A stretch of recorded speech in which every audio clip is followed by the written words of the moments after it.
Patins aux pieds, ces petits cormeillets glissent tels des fleurons à modio. Si les plaques de téflon ont remplacé la glace, le principe pour les bambins reste le même. On met un pied et après notre pied on patine. Est-ce que vous y arrivez bien? Oui, ouais, ça va. Faut bien appuyer sur les côtés pour bien avancer. Et ne pas être raide comme un piquet, sinon on tombe. Allez, tout le monde sur la piste, on patine, on met les patins et on va patiner.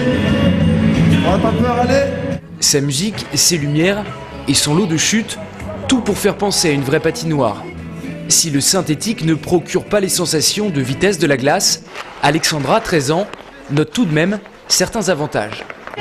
C'est quand même bien, hein. Au moins on n'a pas froid et quand on tombe, on n'a pas froid aux mains ou tout comme ça. Et alors qu'est-ce qui change dans la glisse exactement?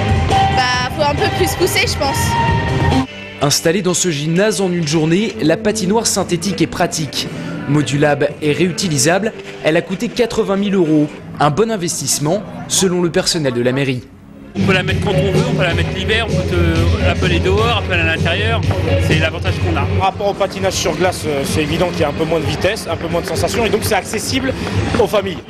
Mais alors comment glisser sur un sol comme celui-ci? Christophe et Mohamed connaissent par cœur le système. Ils utilisent du monopropylène, une mille spéciale qu'ils mélangent avec de l'eau. Alors là, je suis en train de badigeonner la patinoire avec un produit qui est pour glisser en fait, pour que les patineurs puissent glisser correctement.